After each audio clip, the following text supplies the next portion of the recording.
مولاي صل وسلم دائما أبدا على حبيبك خير الخلق كلهم.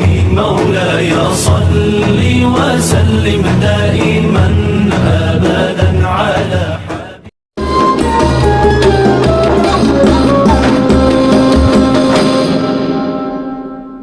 أبدا على حبيبك خير خلق كلهم. مولاي صل وسلم دائما أبدا على حبيبك خير خلق كلهم. هو الحبيب الذي ترجى لهول من الأهوال مقتحم. هو الحبيب الذي ترجى شفاعته بكل ولمقتحم. هو الحبيب الذي شفاعته لكل من لمقتحم. يا ربي بالمصطفى بلغ مقاصدنا واغفر لنا ما مضى يا الكرم. يا ربي بالمصطفى بلغ مقاصدنا واغفر واسع الكرم. يا ربي بالمصطفى بلغ مقاصدنا واغفر لنا ما مضى يا واسع الكرم. تقبل الله منكم. اللهم صل على سيدنا محمد. اللهم صل وسلم وبارك عليه. Assalamualaikum warahmatullahi wabarakatuh. A'udzu billahi minasy syaithanir rajim. Bismillahirrahmanirrahim. Alhamdulillah alladzi an'ama 'alaina bi ni'matil iman wal islam. Asyhadu an la ilaha illallah wahdahu la syarika lah, ilahul awwalin wa ilahul akhirin. Wa asyhadu anna sayyidana Muhammadan abduhu wa rasuluh, sayyidul khalaiqi wal mursalin. Allahumma salli wa sallim wa barik ala sayyidina Muhammad wa ala alihi wa ashabihi wa man tabi'a sunnatahu wa jama'atahu ila yaumil mi'ad. Amma ba'd. Janabal qurama wal fudala, para alim, para ulama, para kiai, ibu nyai, ustadz dan juga ustadzah, pengurus wakil cabang Nahdlatul Ulama Kecamatan Tenggarong, alhamdulillah hadir lengkap. Ketuanya ada, bendaharanya ada, sekretarisnya juga ada. Pengurus DKM Al Barokah beserta jajarannya, alhamdulillah ketuanya ada, sekretarisnya ada, bendaharanya juga ada. Pengurus ranting Nahdlatul Ulama Kelurahan Timbau. Alhamdulillah ketuanya ada, sekretarisnya ada, bendaharanya ada, wakil ketuanya yang nggak kelihatan karena sudah putih semua rambutnya, mungkin lupa kalau hari ini ada agenda. Anak-anakku sekalian, ibu-ibu, para jamaah sekalian, tidak lupa konco-konco banser yang hadir pada malam hari ini, dan juga jamaah masjid yang hadir, ada Masjid Darul Muqarrabin, alhamdulillah rawuh, dan juga langgar-langgar yang lain yang tidak bisa kita sebutkan satu-satu, alhamdulillah semuanya hadir dalam agenda yang sangat penting, kegiatan yang sangat bermanfaat, yaitu kegiatan peringatan Tahun Baru Islam 1446 Hijriah di Langgar Al-Barokah ini, dan dirangkai dengan kegiatan sosial dalam bentuk santunan anak-anak yatim dan juga du'afa. Alhamdulillah, ini adalah karunia Allah Subhanahu wa Ta'ala, kita bisa mengadakan kegiatan semacam ini yang masih terus dilestarikan oleh teman-teman di Langgar Al-Barokah, terutama ibu-ibu, hapsi, dan juga semuanya yang pada malam hari ini sudah berjibaku, sudah bekerja semaksimal mungkin untuk mengadakan kegiatan ini. Mudah-mudahan kegiatan ini mendapatkan ridho dan barokah dari Allah Subhanahu wa Ta'ala. Amin ya Rabbal. Salawat ma'assalam mudah-mudahan dilimpahkan pada junjungan kita Nabi Agung, Nabi besar Muhammad sallallahu alaihi wasallam, Nabi akhir zaman, Nabi yang kita bersama-sama menunggu syafaatnya. Insya Allah malam hari ini kita semuanya ingin berkumpul di sini dalam rangka besok pada hari kiamat, insya Allah kita nanti diakui sebagai umatnya. Kalau sudah diakui sebagai umatnya, insya Allah kita nanti mendapatkan syafaat. Kalau dapat syafaat, insya Allah nanti akan dimasukkan ke dalam surga. Amin Allahumma. Hadirin wal hadirat, kaum muslimin wal muslimat rahimakumullah. Tahun Hijriah, tahun ini diawali dengan tonggak sejarah hijrahnya baginda Rasulullah Shallallahu Alaihi Wasallam dari kota Mekah, di mana karakter masyarakat Mekah adalah karakter masyarakat yang apa ya, bengkeli itu apa ya, bahasa Indonesianya bengkeli itu apa ya, susah diatur Pak Juman, benar-benar susah diatur. Mereka kuat dalam urusan kesukuan, mereka kuat dalam urusan perdagangan, mereka kuat dalam urusan healing, jalan-jalan itu loh, apa? Ejlek itu loh, Nyonya Kamdi nih ejlek ya. Itu tradisi yang terjadi di masa orang-orang yang ada di Mekah, itu senang. Makanya sampai di dalam Al-Quran, li'ilafi Quraisy ilafihim rihlatash. Jadi kebiasaannya itu ya rihlah itu ya piknik, healing, jalan-jalan, kata Bu Kamdi tadi, ejlek, mejem, dan lain sebagainya.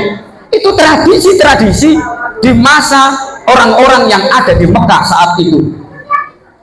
Di musim panas, di musim dingin mereka mengadakan perjalanan. Namun perjalanannya tidak selamanya perjalanan yang negatif.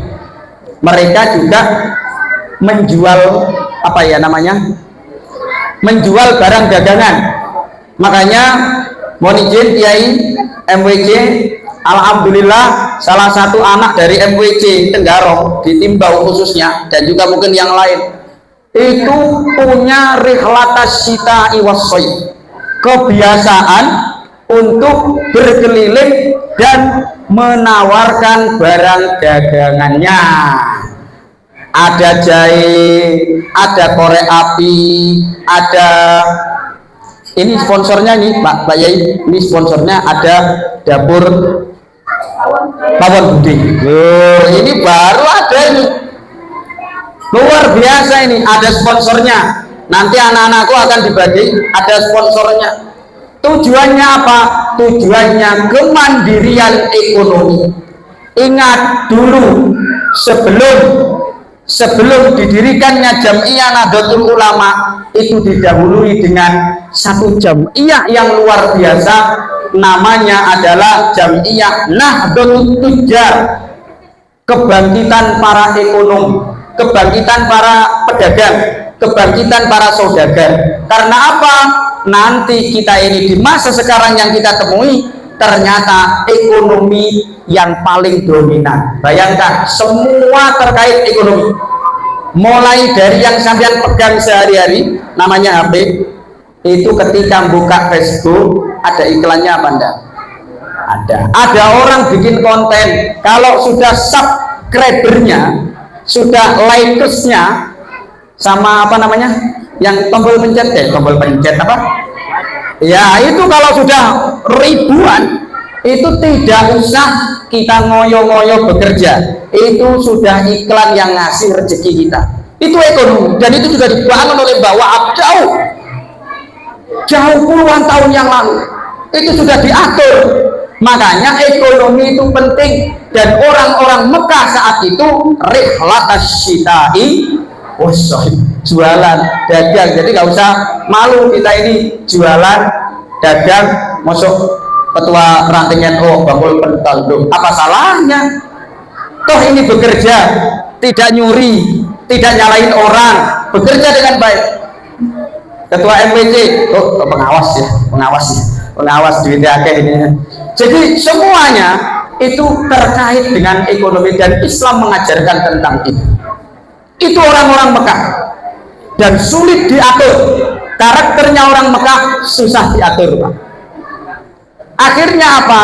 Dalam proses perjalanan dakwah Rasulullah yang masih sembunyi-sembunyi, yang tidak semaju ketika Nabi Muhammad berada di kota Madinah, orang-orang kafir Quraisy itu memusuhi. Bahkan Nabi Muhammad mau berdakwah itu dilempari kotoran unta, dilempar batu dan lain sebagainya. Betapa perjuangannya Rasulullah biasa. Akhirnya mendapatkan perintah untuk berhijrah. Hijrah pertama kemana Rasulullah? Ayo, ada yang tahu? Hijrahnya Rasulullah sebelum ke Madinah itu hijrah kemana? Hijrah ke? Dari Mekah. Hijrah kemana? Pergi dan hijrah ke Taif. Hayang, Nabi Muhammad itu hijrah, jaraknya antara Mekah dengan Taif itu ratusan kilo. Hayang, itu Rasulullah jalan paling banter menggunakan unta, jaraknya luar biasa. Itu para jamaah haji, jamaah umroh pergi ke Taif, Pak, itu naik bis itu masih berjam-jam. Nah, yang perlu diambil pelajaran, Rasulullah itu hijrah dari Mekah menuju Taif. Di sana dianggap orangnya baik-baik, Pak. Ternyata di sana Rasulullah dikejar-kejar dan bersembunyi di kebun kurma. Di kebun kurma akhirnya ditolong, dikasih makan. Ternyata mau makan mengucapkan Bismillahirrahmanirrahim. Ketahuan bahwa ini mengikuti agama bukan agama nenek moyang. Akhirnya Nabi Muhammad, kamu kurang ajar, diusir. Lalu Rasulullah hijrah lagi ke kota Madinah. Dulu namanya bukan Madinah, tapi namanya Yasrib. Apa? Yasrib. Ke kota Yasrib Rasulullah disambut oleh kaum Ansor, penduduk pribumi setempat, yang menyambut dan tidak membeda-bedakan orang dari luar daerah, orang yang merantau ke kota Madinah disambut dengan baik. Betapa baiknya orang-orang Ansor kemudian mempersaudarakan antara Ansor dan juga kaum Muhajirin oleh baginda Rasulullah Sallallahu Alaihi Wasallam. Jadi hijrah maknanya adalah menyambung ukhuwah. Allahumma sholli ala Muhammad. Jadi hijrahnya Nabi Muhammad nyambung ukhuwah. Makanya alhamdulillah malam hari ini ada kegiatan di langgar kita masjid-masjid tetangga diundang, pengurus-pengurus musola diundang, pengurus NU MWC diundang, tim Habsi diundang, teman-teman yang lain juga diundang semuanya. Ini berarti media untuk kita mempersatukan, untuk menjadi media mempersaudarakan. Allahumma sholli ala Muhammad. Ini maknanya hijrah dari kota Mekah menuju kota Yatsrib Madinah, dan itu prosesnya panjang. Makanya kita disuruh mengambil ibrah, disuruh mengambil satu pelajaran bahwa hijrah itu adalah sebuah keharusan. Ketika terjadi kesusahan, ketika terjadi permasalahan, ketika terjadi problem, maka Islam mengajarkan kita untuk berhijrah. Hijrah tidak harus dengan tempat. Ruwet di pinggir langgar Al Barokah, ruwet, orangnya itu ruwet, aku tak hijrah aja ke Tenggarong seberang. Yang Tenggarong seberang juga begitu, tetangga tuh pilih sangel-angel, boleh aku tak hijrah ke Tenggarong. Bukan itu maknanya. Bukan itu loh ya maknanya. Maknanya hijrah bukan makan, bukan tempatnya, tapi hijrah perkataannya dari sesuatu yang tidak baik berubah menjadi baik. Dulu ucapannya kalau apa sih namanya, kayak empok ati itu apa sih? Lata itu kata-kata kotor atau kata-kata yang enggak pantas, itu dulu. Sekarang kita hijrah, pindah dari kata-kata kotor menjadi kata-kata yang lisan ini kan bahaya gitu, betul ya? Lisan ini sangat bahaya. Salah ngomong bahaya, salah ucap bahaya, dan lisan ini lebih tajam daripada pedang. Kalau orang terkena pedang atau terkena gelati itu apa ya bahasa Indonesia? Pisau itu bisa diperban, Pak, bisa diobati. Tapi kalau lisan ini sudah menyakiti, kata-katanya mengena di dalam hati seseorang, itu susah untuk diobati. Lebaran ya koyo-koyo ya sepurane yang banyak Pak Dwi ya, tapi habis itu masih ingat lagi masalahnya, ingat lagi saat menyakiti, susah. Makanya sebelum lisan kita ini kepleset, maka kita jaga lisan kita dari ucapan-ucapan yang baik. Itu maknanya hijrah. Jadi berubah dari ucapan sehingga apik jadi baik. Toh itu juga perintah Al-Quran. Hendaknya kita semuanya ini takut meninggalkan keturunan-keturunan anak-anak kita sepeninggal kita, jangan sampai mereka lemah imannya, lemah ekonominya, lemah ibadahnya, lemah Al-Qur'annya. Itu perintah Allah di dalam surat An-Nisa ayat 9. Wal yakhshal ladzina law taraku min qalbihim dzurriyyatan di'afan khafu 'alaihim. Jadi kita ini sebagai bapak, sebagai ibu, sebagai guru, sebagai tokoh, itu kita takut kalau generasi setelah kita itu lemah dari berbagai macam hal. Ya lemah ekonomi. Orang itu kalau lemah ekonominya gampang ketarik sana ketarik sini, betul? Ekonomi itu penting loh. Makanya sampai Rasulullah itu kalau kamu sedekah, jangan semua hartamu kamu kasihkan orang. Sisihkan untuk keluargamu, sisihkan untuk anak turunmu, sehingga nanti aku tidak mau anak-anak turun dari kalian sebagai umatku menjadi peminta-minta, karena sudah disedekahkan semua. Makanya sedekah itu yang terbaik yang kita miliki kita sedekahkan, tapi tidak semua. Lan tanalul birra hatta tunfiqu mimma tuhibbun. Kamu semua tidak akan mendapatkan kebaikan sampai kamu mau menginfakkan sebagian. Tidak usah semuanya, Pak Dwi. Mobil, wah melihat musola mobil, sumbangkan musola. Nanti kontrakan uangnya taruh di musola. Ya tidak gitu, karena punya anak, punya keturunan, harus secukupnya kita berikan fi sabilillah. Allahumma sholli ala Muhammad. Ini hijrah. Hadirin wal hadirat rahimakumullah, bulan Hijriah yang Muharram ini diawali dengan hijrahnya Rasulullah sebagai tonggak awal perubahan. Maka kata Rasulullah, orang yang baik adalah orang yang hari ini lebih baik dari hari kemarin. Kalau kemarin ekonominya kurang, mudah-mudahan tahun ini baik. Pada tanggal 1 kemarin kita semua ramai di media sosial. itu postingan terkait dengan anjuran minum susu putih, betul? Begitu sudah minum semua nih Pak Yai, PBNU mengeluarkan maklumat bahwa 1 Muharram jatuh pada tanggal 8 Juli Senin harinya. Wah, lalu rame lah, ini sudah terlanjur minum air susu tadi malam, ya besoknya minum lagi, tak apa-apa. Sama dengan Lebaran, ada yang duluan, ada yang besoknya, sama-sama benarnya. Berarti kita punya kesempatan minum 2 kali gitu loh, guys. Bisa minum 2 kali. Itu artinya apa? Kalau orang minum air susu, sudah tahu, sini dipraktekkan. Sini dipraktekkan. Mana ketua Tanfidia itu? Nanti tahun depan, karena tahun kemarin kan mungkin belum baik, nanti dirubah menjadi baik. Insya Allah diadakan lah nanti ya berapa jamaah yang ada di maghrib. Yang penting pengumumannya diumumkan, para jamaah mari kita sholat maghrib berjamaah, berdoa awal tahun suguhan susu putih murni. Loh, itu yakin aku teko rapi itu orang-orang itu banyak yang datang. Tapi kalau hadirilah apa namanya doa bersama, ya, hadirilah doa bersama. Itu kadang-kadang orang aduh. Tapi kalau ada gambar susunya, ada door prize-nya, insya Allah nanti datang semuanya. Nanti ini tanggung jawab ketua Tanfidia. Nanti kita sama-sama kita garap, ya, kita garap sama-sama.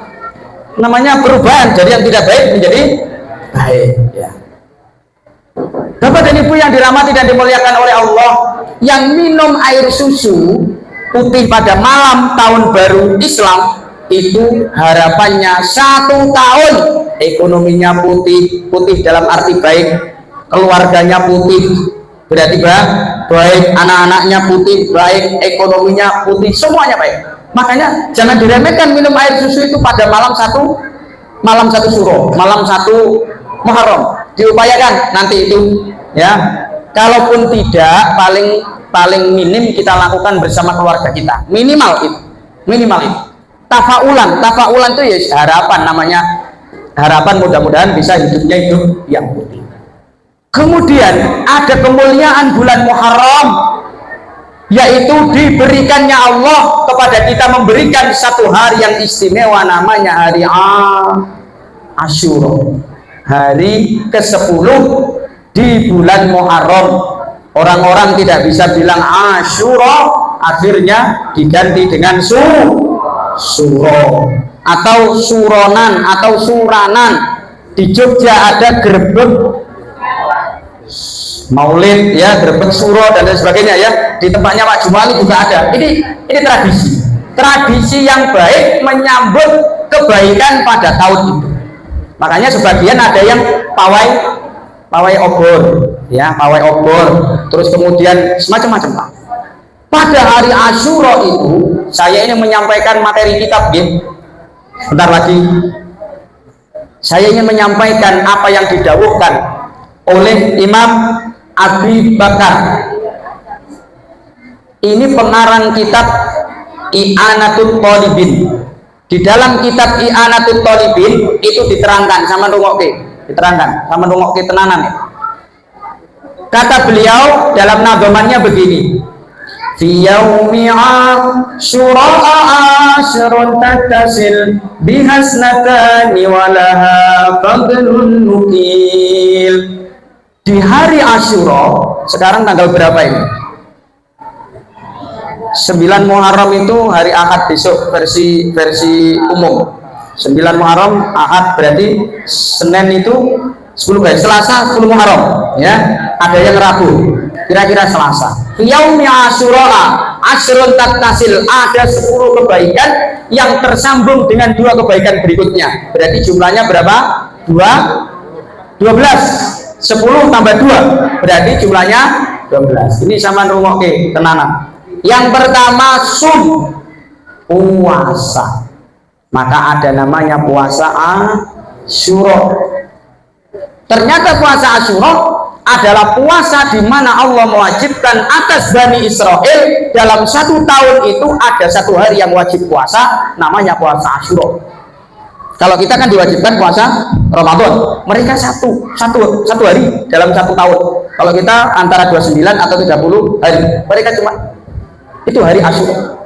Ketika Rasulullah tanya di pasar, loh sama ngapain? Saya sedang puasa. Emangnya ada apa? Loh ini kan hari Asyura, hari di mana kami diwajibkan berpuasa karena Allah telah menyelamatkan Nabi kami, Nabi Musa dari kejaran Raja Fir'aun. Kami bersyukur, makanya kami puasa. Wah, loh kok sama dengan orang Yahudi? Wah, orang Yahudi itu kan orang yang paling aneh sedunia. Kalau umumnya orang itu pakai topi, kopiah, torbus, orang Yahudi pakai kotang, Pak. Kotang itu kan dua, ini mohon maaf, itu terus kemudian digunting, dipakai satu untuk meratap kecil gini loh. Nah, habis itu mepet tembok, baru itu berdoa di tembok ratapan, betul ya? Di tembok ratapan itu. Nanti kalau ini sudah kotor, potongan kotang berikutnya dipakai, ini dicuci. Itu orang-orang Yahudi. Kan lucu. Kalau kita kan pakai torbus, pakai kopiah. Mereka pakai kopiah ya nggak entos lah, pakai kopiah itu loh. Lucu itu, kayak the kotang itu tadi loh ya. Orang Yahudi, wah enggak cocok ini. Akhirnya gimana? Kata Rasulullah, kalau kita nanti ada umur tahun berikutnya, kita insya Allah akan puasa pada tanggal 9, berarti puasa tasu, supaya beda antara orang Yahudi dan orang Islam. Nah, sholat, ayo bareng-bareng. Kemarin mungkin sholat kita berantakan, ayo kita benahi, ini tahun baru, sholat kita dijaga. Kalau kemarin kurang baik, maka tahun ini sholatnya harus lebih baik, bukan malah lebih berkurang atau lebih diremehke sholatnya, ya. Sholat sebanyak apapun dosa kita, jangan sampai tidak sholat. Tenang ini, tenang ya, dijaga betul urusan sholat ini, dijaga betul.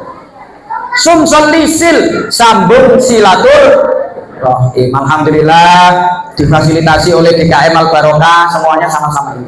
Sumsolisil zur aliman, ayo kita mentradisikan untuk sowan kepada orang alim. Ya, kalau kita punya bapak MWC, sowanlah ke MWC. Cuma kemarin itu sempat kebalik, Pak. Sempat kebalik. Ini yang MWC malah sowan terhadap ranting, Pak. Itu sempat viral itu, Pak, di media sosial di wilayah Timbo. Itu sempat viral itu, Pak. Harusnya ini kita yang muda datangi yang sepuh, malah yang sepuh itu datang. Wah, ini kan luar biasa ya. Datangi orang alim, biasakan sowan. Anak-anak kita kenalkan guru-gurunya, diajak sowan. Orang tuanya juga seperti itu, ngajak anak-anaknya sowan. Ini ada manfaat yang luar biasa. Sumsolisil zur aliman. Oh, ada yang sakit? Di antara kita ada yang sakit?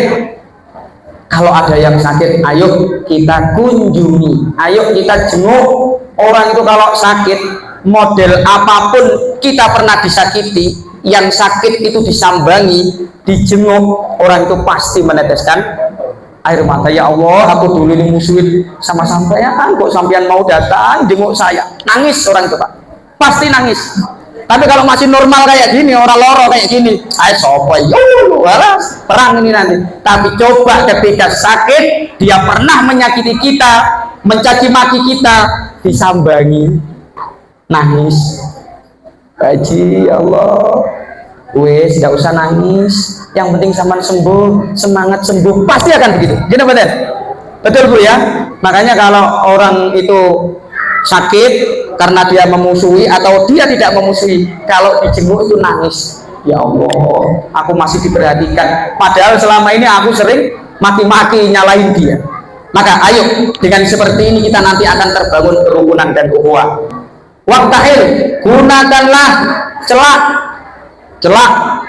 Cuma ya tidak tahu nanti kalau Pak Dwi mengambil celak terus dipasang pada hari Asyura, ini istrinya malah takut nanti, loh mas kok sama berubah kayak gitu mas. Pakai celak ya, itu sunnah. Nabi Muhammad itu lahir itu sudah dicelaki. Nabi Muhammad lahir sudah disunat. Dalam maulid tiba, Pak Jumali yang biasa hafal tiba, dalam maulid tiba Nabi Muhammad itu wawulida maktunan biyadil inayah, sudah disunat. Ya tidak tahu siapa yang nyunat ya, tapi sudah disunat. Maka ada tradisi sunat waktu bayi. makhulan bikuhlil hidayah, langsung sudah ada celak dengan celak hidayah. Pak Dewi pakai celak Pak, jangan dipilih lah ini ya, nanti kan ada 12, tinggal pilih aja. Nah, 12 bikuhlil hidayah. Raksal yatim imsah, usaplah kepala anak yatim. Ini ada satu anak yatimnya, berarti Budi dan kawan-kawan, besti-besti, Pak Dwi dan semuanya itu mengamalkan kitab I'anatul Thalibin. Raksal yatim imsah, nanti jangan hanya bagi tok terus diusap saja. Jangan lupa diusap sambil didoakan. Mengusap itu tanda sayang. Ini lagi, jangan usap kepalanya. Ya Allah, nah, jadi anak soleh, jadi anak solihah. Penting. Nanti yang mau bagi-bagi itu ya, diusap. Karena orang yang ngusap kepala anak yatim, satu rambut dihitung kebaikan. Nah, biasanya anak yatim itu banyak rambutnya lengkap biasanya. Jarang anak yatim itu pelontos, gundul, juara. Mesti ruwes-ruwes. Karena apa? Kurang perhatian dari orang tuanya, nggak ada ya, makanya disitulah kesempatan kita. Allahumma sholli ala Muhammad. Tasaddaq, sedekah. Ini kayaknya saya tadi mau masuk sini sudah disiapkan jajannya itu, ibu-ibu terus mengirisi itu sampai nggak bisa ditegur ini pokoknya ya, saking sibuknya mempersiapkan sedekah untuk dengan semuanya. Ini luar biasa dan benar mengamalkan kitab I'anatul Thalibin. Tasaddaq waqtasil, mandi Pak, setiap hari yo mandi Pak, iya, tapi mandinya diniatkan saya niat mandi hari Asyura, dapat segernya, dapat barokahnya, dapat pahala.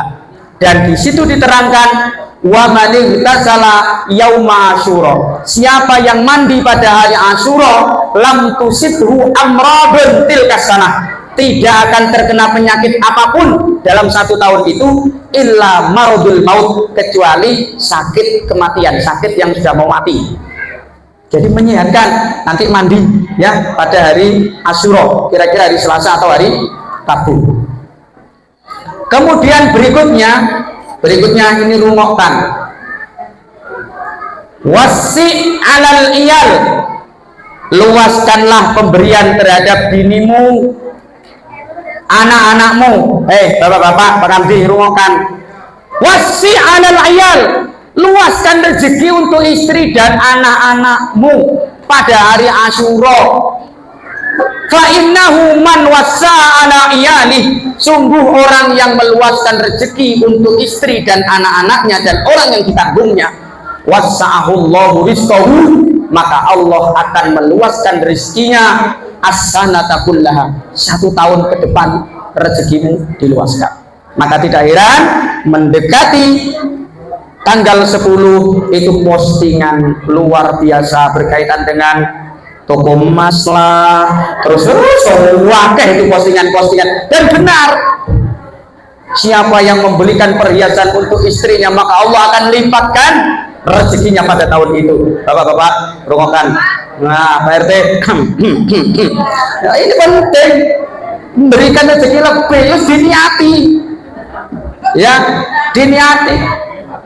Saya juga, ini ada saksinya istri saya, wis diwanti-wanti tanggal 10, yo, ingat, wis tak rencana, karena saya tahu ikut ngaji I'anatul Thalibin. Dan ini yang paling penting Pak Heru, promokan istri, penting, tanpa istri korak karik hidupnya sampean isopo wong lanang itu, betul? Ora isopo. Makanya apa salahnya dalam 1 tahun itu khusus? Kalau biasanya setiap tahun atau setiap bulan jatahnya 5 juta, ini hari Asyura lipatkan 2 menjadi 10. Jangan hitung-hitungan Pak, bojonya sendiri kok hitung-hitungan. Iya kalau orang lain, ini istrinya sendiri loh. Mas Banser, rungokkan, penting. Sesuai kemampuan. Tadi contoh, kalau biasanya 5 juta itu lipatkan jadi 10 juta. Kalau 2 juta ya 4 juta gitu loh, kan simple. Kalau 1 juta berarti pada hari Asyura 2, niatkan itu temenan nih Pak, tak kandani sampean. Estu Pak Imam mana ketua ranting? Tenang ini tak niatkan. Penting. Nah ibu-ibu yang bapaknya pas gak hadir di sini, sampean bilangi inti pengajian malam tadi Pak. Wasi alal iyal, luaskan rezeki, murahkan rezeki pada istri dan anak-anak. Allahumma sholli ala Muhammad. Sepakat? Sepakat? Saya juga milih ini ya daripada milih yang lain ya. Kon poso angel ya, kon anu angel. Pilih ini Pak Kamdi, tenan ini. Astu. Wasi alal iyal. Ayo. Yang jangan pelit sama istrinya, jangan pelit sama anak-anaknya, berbagilah. Karena kita kerja ya memang untuk istri dan anak-anak kita. Jangan kok suaminya bawa duit dewe. Ya sini opo model Pak Jimali nggak masuk plan. Ada uang kasihkan istri mampu untuk manajemen keuangan dengan baik. Kalau suami nggak bisa, takut Haji Akhyar ngopi di kopi Aceh, terus biar aja saya yang bayar. Nggak usah biar saya. Kalau perempuan itu nggak akan mungkin dilakukan, bukan karena pelit, tapi perempuan 10-20 hari ke depan sudah dipikir betul. Perempuan itu bingung, minyaknya habis, bingung, beratnya mau habis. Laki-laki orang mikir. Haji Soleh ini seorang mikir, belas saja. Itu penting. Wasi alal iyal, ya. Kolim gufron, potong kuku. Saya berharap yang diingat Pak Kamdi ini, yang nomor 10 tadi loh ya. Wasi alal iyal, gitu ya. Luaskan rezeki pada istri, berbagilah pada istri dan anak-anak, khusus pada hari Asyura. Yang lainnya nanti urusan nanti, yang penting hari Asyura. Seneng ke ibu sampean, seneng ke anak-anak sampean, seneng ke yang menjadi tanggungan sampean, termasuk orang tua yang ditanggung oleh anak. Beri. Allahumma sholli ala Muhammad. Potong kuku. Dan yang terakhir wasurat al-ikhlasi kul al-fatasil. Surat al-ikhlas kul wallah dibaca 1000 kali. Yes, pegel sewu ya. 10 angel, makanya Pak Kamdi milih yang itu tadi aja. Yang wasi alal iyal itu hanya tak kei, jadi ya ini kon ngekei lah, itu malah insya Allah lebih barokah dan rezekinya lebih luas lagi. Amin Allahumma. Ini saja apa yang bisa saya sampaikan, Bapak Ibu yang dirahmati oleh Allah Subhanahu wa taala. Kita berharap, berdoa mudah-mudahan para suami mendengar ini semua. Mudah-mudahan Pak Kamdi dan konco-konco mendengar, Pak Heru dan konco-konco mendengar, Pak Jumali dan kita semuanya mendengarkan pentingnya berbagi kepada istri dan anak-anak pada hari Asyura. Mudah-mudahan anak-anak kita pada hari ini akan santunan, mudah-mudahan kelak menjadi anak yang soleh dan solehah. Yang duafa, mudah-mudahan ini menjadi magnet bagi jenengan semuanya untuk melakukan kebaikan, untuk melakukan sesuatu yang positif.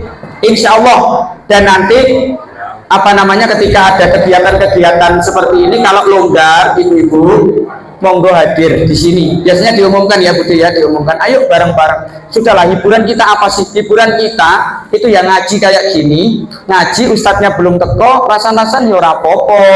Karena itu nanti kemudian astagfirullah.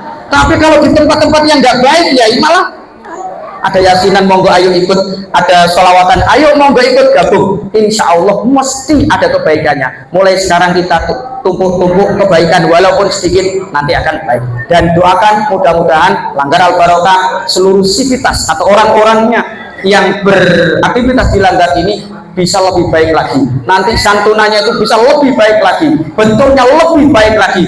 Doakan para donatur tidak lupa mengembalikan kengkelengannya. Dikasihkan 40 yang balik berapa itu lupa. Mudah-mudahan yang lupa menjadi ingat. Oh iya lupa ya. Jadi mudah-mudahan nanti yang ingin bersedekah untuk anak-anak yatim nanti bisa hubungi panitia ya Bu ya. Nanti terus gak ono rugi nih jenengan santunan anak yatim, gak ono rugi nih. Justru anak-anak mendoakan. Sebentar, ada orang sowan pada Rasulullah, ya Allah Rasulullah, kenapa hati saya ini keras, saya suka marah-marah, saya ini suka maki-maki. Lalu kata Rasulullah, kamu mau tak kasih solusi? Gih Rasulullah, irhamil yatim, sampean harus sayangi anak yatim. Wa'at imit to'ama min to'amik, sampean kasih makan mereka dari makanan. Biasa kita makan nasi padang, kasih mereka. Ya, mudah-mudahan panitia, semua donatur, semua yang berinfak, mudah-mudahan rezekinya diluaskan oleh Allah Subhanahu wa taala. Urusannya dimudahkan oleh Allah Subhanahu wa taala. Amin ya rabbal alamin. Demikian apa yang bisa saya sampaikan, Pak Kiai. Mohon ampun maaf jika ada tutur kata saya kurang sopan, kurang berkenan di hati panjenengan dan juga para tokoh-tokoh, Pak RT dan semuanya. Jika ada tutur kata saya yang kurang berkenan, saya mohon ampun maaf yang sebesar-besarnya. Wallahul muwaffiq ila aqwamit thoriq. Assalamualaikum warahmatullahi wabarakatuh.